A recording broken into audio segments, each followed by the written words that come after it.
The dynasty wide receiver position is always changing. We've got a new class that's coming in here in the next few months. Got a bunch of rookie film to break down for you guys, give you our top rookie wide receivers, but that's for another day. Today is our dynasty wide receiver rankings. Going to go through my top 24, the rankings, give you my tiers, tell you who I'm moving, who I'm trying to go get, because this position is always changing and it's the most important one to have players at the top. So let's get straight to it here on the Face Off Sports Network.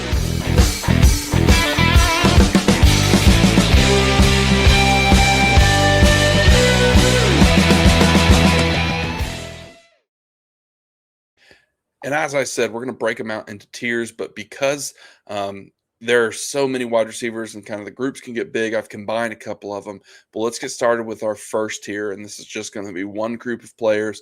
You could probably argue for any one of these guys to be the dynasty wide receiver one, and I just have to start off with Puka Nacua, then Jamar Chase, JSN, and Malik Neighbors. Now, JSN has had an incredible year, so if you want to put him at one, I'm not going to fault you. Again, like I said a few minutes ago, we are playing within tiers. That's the most important thing when we're talking about dynasty wide receivers. If you play within these tiers, it doesn't really matter as long as you're comfortable with these guys because you can use that to get a plus from your league mates. For me personally, I think Puka Nacua is our wide receiver one. And fantastic history for him over the last 3 years. I mean, came into the league with basically his hair on fire, finishing as wide receiver 4 with 160 targets, 105 catches. That has remained true throughout. I mean, this season he was our wide receiver 1, 166 targets, 129 catches, 1,715 yards, and 10 touchdowns. Now, you could certainly argue what's going to happen with Matt Stafford going forward. I don't care. Puka's 24. He's going to be fantastic. I trust in Sean McVay. This team has draft capital, so I see them developing a plan for what to do going forward. And, you know, Puka's involved in every aspect of the game. He's as good as a run blocker as he is as a pass-catching wide receiver. It's insane to me, but I think he's truly one of the best football players in the entire league. So I have him as my wide receiver one. And, you know, again, you could go either way on some of these guys, but I'm buying Puka if I can. He's shown so much. He has so much talent. And I'm really excited to see where he can go in the future, especially if we get another year of Matt Stafford. So I could see him coming back and saying, let's run him back one more time. Devontae Adams is under contract. So we'll just see what happens. But that's going to be my wide receiver one. Jamar Chase, my wide receiver two. You know, not a bunch to really talk about with Jamar. We all know how good he is. We all know, you know, he's 25 years old, tied to Joe Burrow in an offense that wants to throw the ball. The big question mark is just, can he be healthy and can Joe Burrow be healthy? And a lot of that is highlighted on Joe Burrow. And I think that, you know, Burrow has shown enough. Chase has shown enough that he can do it with anybody. I mean, he puts up the monster games this year, finishing as wide receiver 4, had over 1,400 yards, only 8 touchdowns compared to last year's fantastic wide receiver 1 season where he had 17 touchdowns. So we know what ceiling he has. Again, I'm not telling you anything that you guys don't know. Absolute someone you want to go get. Absolutely someone you want to buy. He's as good as it gets at the wide receiver position. Moving right along to JSN, so Jackson Smith-Njigba, heading on his way to a Super Bowl. So that's where we are right now. Continues to put up big numbers. He's looked really, really good on this Super Bowl run, and he's basically carrying this pass-catching offense for the Seahawks. I mean, if we look at the target numbers, 163, so you love to see that high number. 119 catches, almost 1,800 yards, and 10 touchdowns. Fantastic player, really has come onto the scene, and he's another one of those guys. Go get him if you can. The problem is that's not going to happen. I'll be honest with you. You're not going to find a way to go get him on your roster. I mean, looking at him, he's 23 years old. He's tied to Sam Darnold, who's on the rise. The team's in a Super Bowl. No one is going to be selling JSN unless they're on some sort of random, you know, team that's going to be rebuilding, finding a way to get as many assets as possible. But if they're on a semi-competitive team or even just a mid-tier team, they're not going to move him because he's been so good. And I can't say I really fault him. So JSN, big guy to watch going forward, but I don't think any of us are going to be able to get him on our team without overpaying. And you don't want to overpay. But closing out my top 4 here, I've got Malik Neighbors. Obviously, Malik Neighbors had the impact of the injury this season, so that kind of skews things a little bit. But if we look at what he did in just the 3 games he played, was pretty good. I mean, he had 12 points in week 1, almost 40 points in week 2, and then 3 points in week 3, and then ultimately was injured in week 4. So The Giants offense, lots to see what's going to happen with Jackson Dart moving into the starting role. Dayball is out, so we'll see what Harbaugh does now that he's the new head coach. But Malik Neighbors, he's their best weapon, and they're going to have to use him. I'm not too worried about the injury. In fact, I've been buying him in the offseason, especially if I'm on a rebuilding team. I was taking some of these guys, these wide receivers that are at the top, and I was moving them for Malik Neighbors and a first, or for Malik Neighbors and a second. If I could just slide back one spot, one player, I'm playing within those tiers. I'm comfortable with anybody up there. He's 22 years old.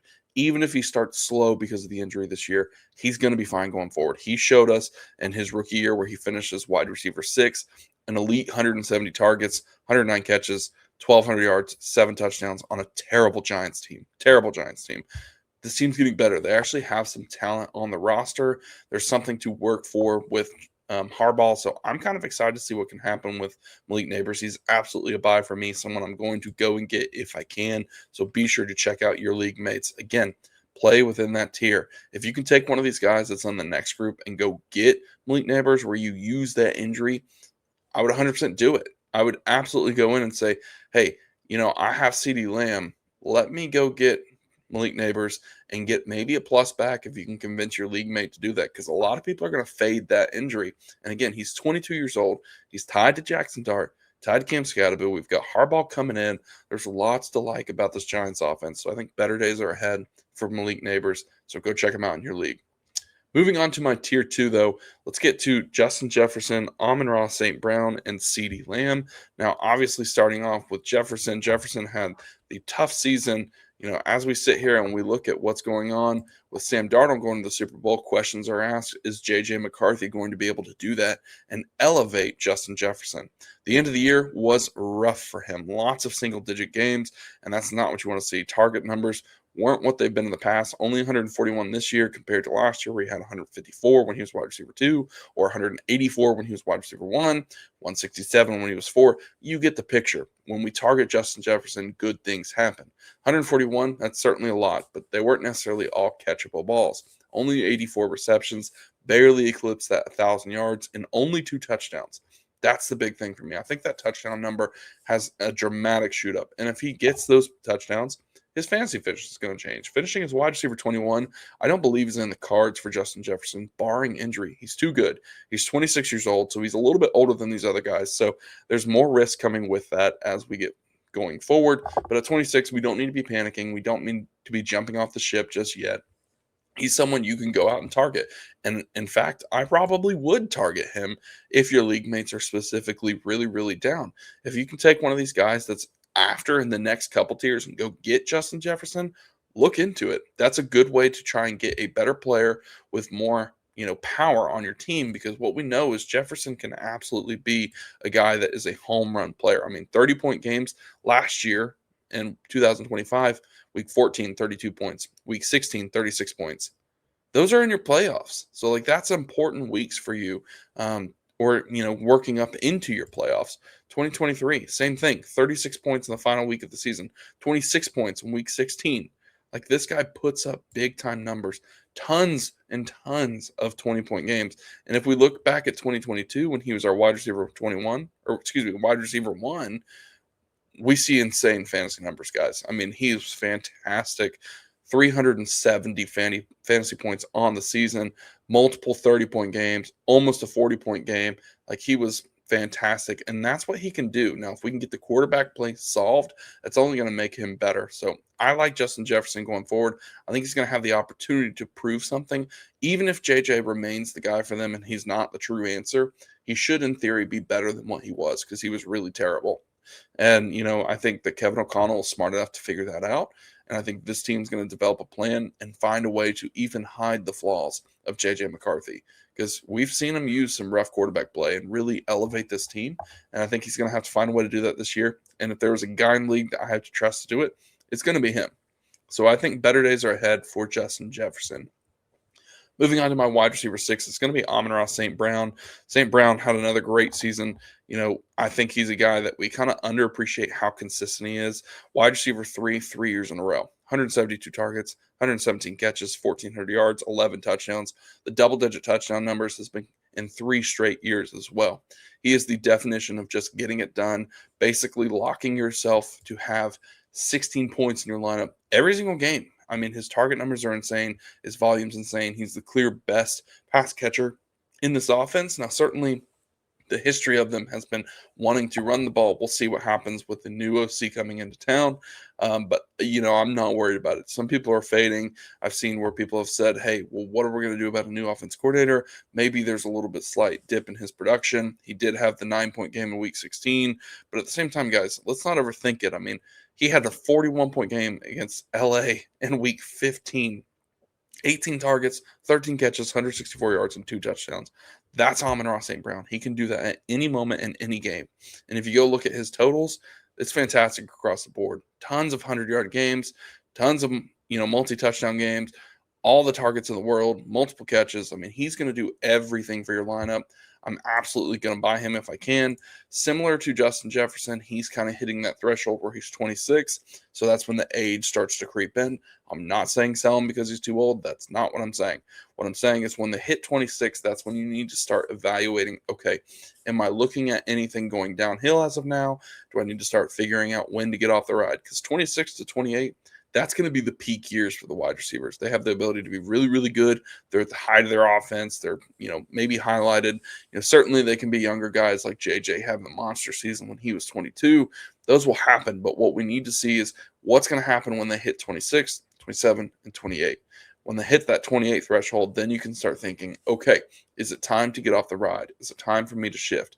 That's why I say play within these tiers, because if you have Amon-Ra and you say, you know what, I'm ready to jump to the next guy, you could go get someone in the next tier, maybe one of these younger guys, because it's going to be a young tier, and get a plus, and then shift back up to the next tier in the next couple of years when that wide receiver continues to elevate their game. So there's lots to like about playing within these tiers, and I think that Amon-Ra is the perfect player right now to have on a competing team. Like if you just won, or you have the 111 or the 110, you might have got bounced in the playoffs a little too early, keep him. He's going to be fine going forward. He's going to do a bunch of the same stuff he's already done. Like I said, 3 consecutive years of wide receiver 3. Before that, wide receiver 7. So Amon-Ra has proved that he's a big-time player in this league, and he's going to continue to do it for you. Moving right along to close out tier 2 here, I've got CeeDee Lamb. And, Lamb is an interesting case tied to Dak Prescott. Both should be under contract and should be on the team, so I don't expect any changes there. Lamb did have the injury this year, so kind of skewed his finish as wide receiver 22. Got over 1,000 yards, got 75 catches on 117 targets, but only 3 touchdowns. That's kind of the surprising number. Now, obviously, we saw what happened with George Pickens, who kind of picked up that load and did a little bit more there to help out this Dallas offense, but CeeDee Lamb is in that same boat. I mean, he's approaching the older age. He's 26 years old. Almost 27. So he, along with Jefferson, are at that point where we have to start thinking about it. I'm not saying we should, but Lamb is someone I'm not actually buying. I would hold if I had him.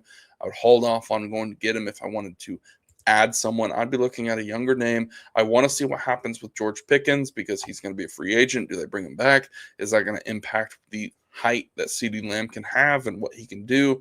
CeeDee Lamb is certainly a very, very good player, but I'm just talking about what is the ceiling. I don't want to pay the premium price of a top 10 wide receiver for Lamb.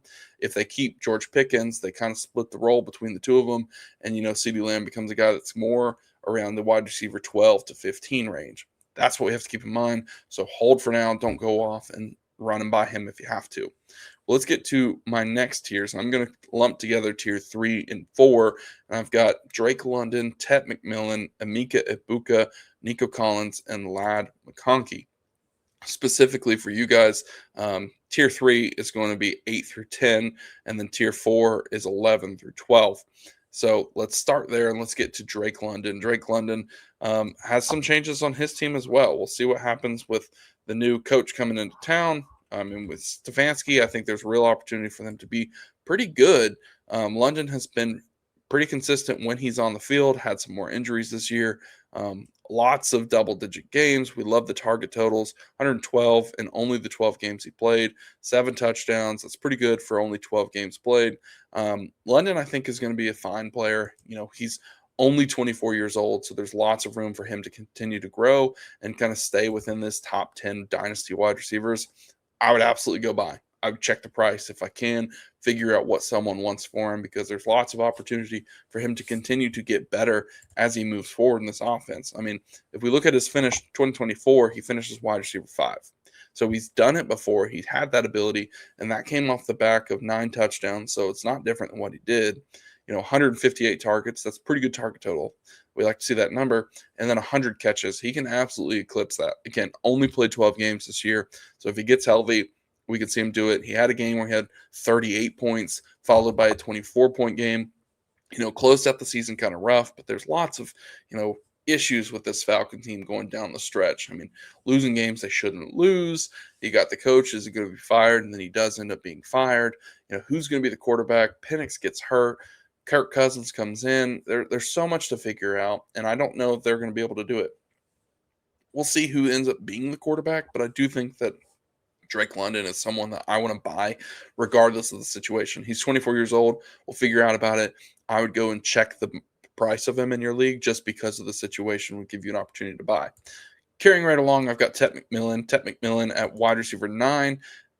I think he proved a lot this year. He looked a lot like what he did in college. And, I had some concerns about his ability to separate and really create space in the NFL. Proved me wrong. He was just fine. Rookie year, finishing as wide receiver 16, 122 targets, 70 catches, 1,000 yards, 7 touchdowns. You love to see that number of 7 touchdowns. A lot of them came down towards the end of the year. Didn't get a bunch of touchdowns at the beginning of the year, but I do think that he showed enough for me to really say, okay, he's the cornerstone of this offense. He's got a lot to do with it. Bryce Young's the biggest question mark. He's going to have all the stats about him coming back, playing clutch in the fourth quarter. I hear you, but I still have concerns about what he can do. I mean, I can't remember the exact number, but when they hit the playoffs, he was like last in the league in pass attempts over 20 yards with only like 12 on the year. That's an issue. We need to find a way to get that more involved in this Panthers offense. And I think they should, and they will.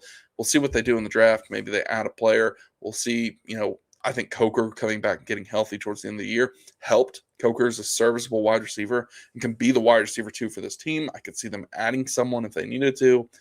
Maybe they get a tight end. Lots of people want them to, get someone like Sadiq in the draft. I don't think he'll necessarily be there, but we'll see what happens. I think they can be a offense that continues to grow because they relied on the run game, but it kind of tailed off towards the end. And Bryce Young, again, he has to continue to get better because Tet McMillan needs some more consistent quarterback play, really, to be honest, if he's going to be a guy that finishes consistently in the top 10. But he's on track right now to get there. So I like what I'm seeing from Tet McMillan. Emeka Egbuka, wide receiver 10. Egbuka was probably the hardest one for me, just simply because he's one of those guys that started the season really, really hot, tailed off towards the end of the year, lots of single-digit games. The offense is a little bit crowded with Godwin and Godwin and Mike Evans. Obviously, Bucky Irving. I'm really excited to see what's going to happen with Baker. But what I do know is, when he had the opportunity and he was the guy, Emeka absolutely produced. Fantastic rookie season, finishing as wide receiver 23, 127 targets, only 63 catches. We want to see that number get bumped up.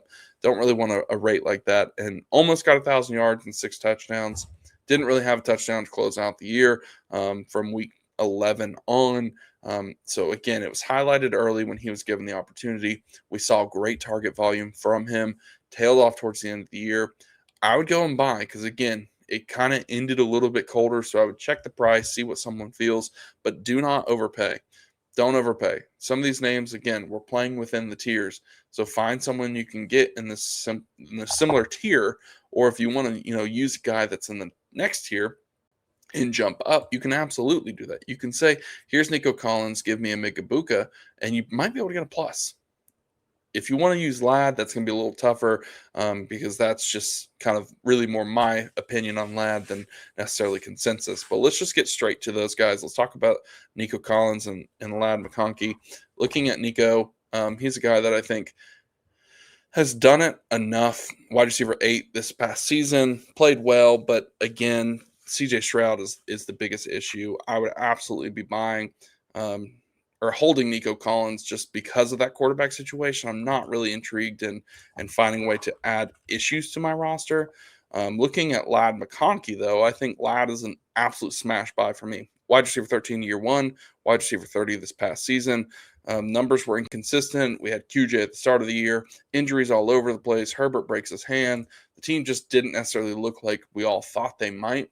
I think they're getting a reset this year. They're adding some good pieces to this offense. I think they're going to be just fine going forward. So I would go and check the price of Ladd, and I would absolutely buy him. Let's get to tiers 5 and 6 here.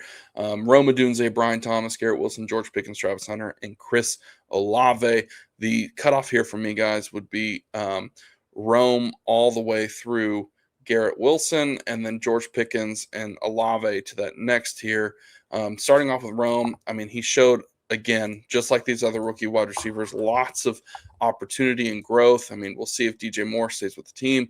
Obviously, he was injured from week 14 on, so he didn't get a bunch of run there. But I think that Rome showed enough. I mean, he showed some real burst, showed some real opportunity, especially early where he helped carry this Bears offense. He did have the drop in the playoffs, which is a little bit concerning, but, it's going to come with the territory. It's going to happen, but he's going to be fine. I think he's got a great quarterback in Caleb Williams who wants to throw the ball, can make these big plays, and Rome looked involved and looked the part. So go and buy him. I think he's going to have a good season going forward. Year 3, I'm really intrigued. The trend used to be that it took 3 years for these wide receivers to really get going.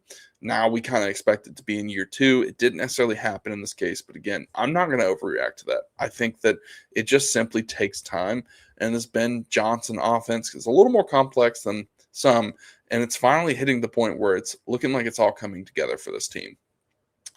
Brian Thomas is a difficult case here. What do we do with Brian Thomas Jr. just simply because he was so good year 1, wide receiver 4, this season, wide receiver 42, only played in 14 games, but, that's not enough for him to fall that far because when it was bad, it was really, really bad. Lots of single-digit games, just looked uninvolved, making mistakes. There was the effort concerns at the beginning of the season, so lots of concerns, but I think when we got towards the end of the year, we saw a little bit more of him coming into play. I'm excited for this Jags offense, man. If we get Travis Hunter back in there, maybe he plays a little more defense. I don't care. There's lots to like about what they're doing with Cohen and Trevor Lawrence going forward. So I expect him to maybe take a step forward, but I don't think he's quite the guy that, this time last year we were talking about is Brian Thomas wide receiver 5 overall or 4. And I saw some people have him at like 3. That's too high. I think he's sitting somewhere around here, 14 to 18, play within these tiers here. And, if you can go get him for the cheap after the bad year, do it. If you can't, don't overpay. He's 23 years old, so there's lots of room to grow in a good offense, but it's crowded.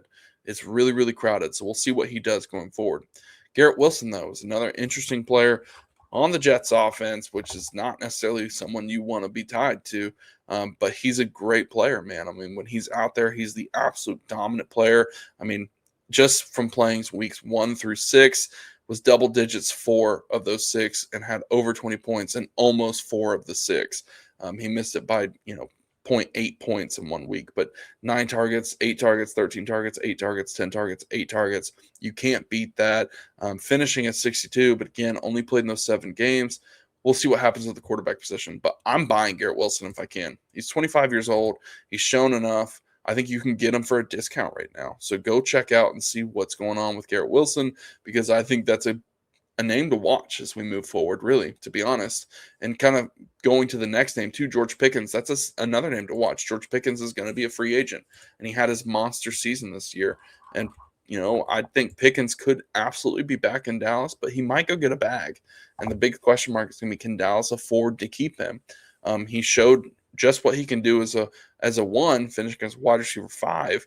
If he stays in Dallas, I think he slides comfortably into this range. Some people have him in their top 10.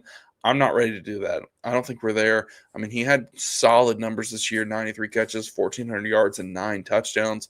But it also came in this Dallas offense, which we know, and Coach and I preached all offseason, highlights these pass catchers and is a pass-friendly offense. I know that's the obvious, but we sleep on how good Dak is and how consistent he makes this offense when he is healthy.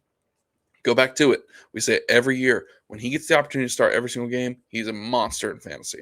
So George Pickens, I'm holding, or I'm even selling if I can. We did our buy-sell before where I sold him. I'd continue to do that. I mean, we'll see what team he ends up on, but if someone wants to overpay and you can go up and get one of these guys in the tier ahead, do it. I would absolutely do it, especially if you can get a plus. I want any opportunity to get an extra plus. Travis Hunter, big question mark. Like I said, if he's going to end up playing on the offense or defensive side, so we'll see what happens there. He was okay, not great. Had the big game in London in Week 7 before he got injured. 14 targets, 8 catches, 100 yards, and a touchdown. That was it. That's the last we saw of Hunter. We'll see what happens if he's going to end up playing defense or offense. He's the riskiest play inside of the top 24. I won't sugarcoat it. He could absolutely end up playing defense permanently, or he could have a sprinkled in role of offense where, he went from playing 87% of the snaps in Week 7 to, 50s weeks 2 through 4. That's going to be tough, and you can't predict it right now because they haven't announced anything. So I would kind of hesitate on buying him. I want to because I believe in the talent of the player, but the situation is just not stable enough to go out and buy. He's easily a guy that could be completely dropped out of this top 24 just within a couple months. But for now, I'm keeping him in here just because he has that level of skill. And Chris Olave, to close out this tier here, Olave had a fantastic season, put up a ton of numbers, 156 targets, 100 catches, 1,100 yards, and 9 touchdowns. So big numbers from Chris Olave, and I think he continues to be a guy that's going to, elevate his game as we move forward. Tyler Shuck is him.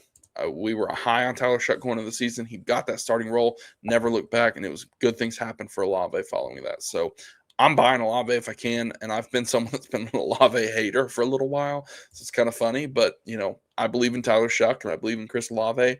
I think they're going to add some weapons to this offense, so we'll see what happens there. But that's going to close out my tier 6, and let's get to the last group here. Tier 7 through 8, more veteran guys: Zay Flowers, Marvin Harrison Jr., Jordan Addison, Rashee Rice, T. Higgins, and A.J. Brown. Now, my tier 7 is going to be Flowers through Addison. My tier 8 is going to be Rice through A.J. Brown. Starting off with Zay Flowers, new offense coordinator. I think Zay Flowers is criminally slept on. He's a guy that continues to produce. He's not necessarily an elite level wide receiver, but he's consistent enough. They give him manufactured touches. I would go out and buy him. I think he gives you an opportunity to have someone that's going to get a guaranteed play. How much are you going to pay? That's the big question mark. I would not overpay. Marvin Harrison is the next name in here. Coach has been, to his credit, right on this one. Marvin Harrison is not the elite level prospect that a lot of people want him to be. You could argue the quarterback play, but at the same time, I don't think it adds up. I really don't. And when we see, Jacoby Brissett playing at the end of the year, highlighting, Michael Wilson, I understand Marvin Harrison was injured during that time, so I'm not going to knock him for not getting the targets during that time frame. But even when he was the guy, weeks 1 through 10, the target totals were inconsistent. The play was inconsistent. And lots of single-digit games. He has times where he just disappears. Kyler Murray is not a great quarterback, but I do think that Marvin Harrison is just an okay wide receiver. He's 23 years old, certainly can grow, but right now I think we need to be more realistic with him being a wide receiver 2 on your team versus being a wide receiver 1 that can carry your team. Jordan Addison, I think Addison is another one of these guys that I can't help but love everything about his game. I mean, he was a Blenkoff winner back when he came out of Pitt and USC, and I think he continues to be a guy that has been stable enough. Now, there's been issues with the quarterback play, like we talked about with JJ, issues with him being on the field. I mean, obviously, he started the year with the suspension, but I think he gets the opportunity to get things done when he gets the volume. I mean, we saw in week 7 when he had 12 targets, 9 catches, 128 yards. He can put up big numbers. I mean, week 10, 11 targets, only 3 catches, but 35 yards. So it's just been inconsistent. And I think a lot of that falls on just the Vikings offense in general. So we'll see what happens with them going forward. I think Addison is a guy where you could go out and buy him if you wanted to. And I'm interested in doing it, but I'm not going to overpay. I mean, if you can go and get a guy like Jordan Addison and you're only paying, a second, I would be fine with that. Go do it. It's worth the ad. You're adding a vet. You're adding a guy that's got room to grow. He's only 24, lots of opportunities. So check out your manager in your league. See what he wants for him. I mean, he's a quick, easy way to buy a possible wide receiver 2 and really change your team. Carrying on to Rashee Rice, so my tier 8 here. Rice obviously is going to be one of the older guys, but at the same time, Rice has more legal issues possibly coming down the pipe. So we'll see what happens there. Not going to comment on what I think, but I can tell you when he plays and he's with Patrick Mahomes, he's really, really good. And, only played 8 games this year, played 4 games the year before. If he's on the field, it's going to matter. But if he's not on the field, I don't know what we're doing. And until we figure out what's going to happen with him, I'm holding. I just don't want to be a part of this roller coaster. I want off the ride. He's a really good player, but there's just too much back and forth, injuries, legal issues, new legal issues. We'll see what happens. And then we've got T. Higgins. I think T. Higgins is just one of those players of, if I'm on a competing team, I'm trying to find a way to add him. 27 years old, so you can play the age card tied to Joe Burrow. He was really good down the stretch. Typical T. Higgins fashion, he did miss some games, only played in 15, but he finished as wide receiver 15. Here I am. I have him at wide receiver 23, so that's already value you can get right now. He has the ability to finish higher than that, although he doesn't have a year where he's finished inside of the top 10. It could come at any moment. Something happened to Jamar Chase and T. Higgins was the guy. He'll get the touchdowns. We know he can do it. Back-to-back years of double-digit touchdowns, this year 11, last year 10. I love what T. Higgins can do. I think his game is just so fun to watch. He's a fluid athlete, makes those high-point balls, and can really catch it over the top. I think T. Higgins is so good, but we'll have to see, can Joe Burrow stay healthy and be on that field? That's the biggest question for this Bengals team, and can they really stop anyone on defense? But we're talking about wide receivers right now, so we'll focus on that. And closing out with A.J. Brown. Brown obviously end of the year was a little bit of a headache with the Eagles. Changed an offense coordinator. Is that going to help him, hurt him? Who knows? Finishing as wide receiver 11. He's just not been a guy that I'm really thrilled to have on my team. And I, to be honest, just try to avoid having him, or would absolutely sell him if I did have him on my team, and try and move up in these tiers and go get someone else. The name value is really, really high.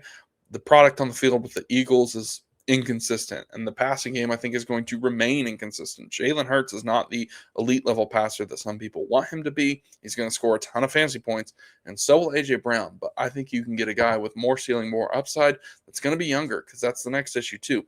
He's hit 28 years old. At what point are you going to say, all right, it's time to move on? Because by the time the season starts, he's going to be 29.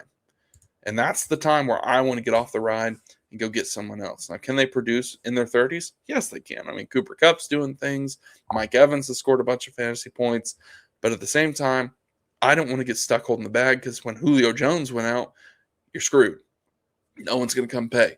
And so you got to be careful with how long you hold these guys. A.J. Brown, for me, maybe he even gets moved by the team, but I'm looking to move him off my team if I have him.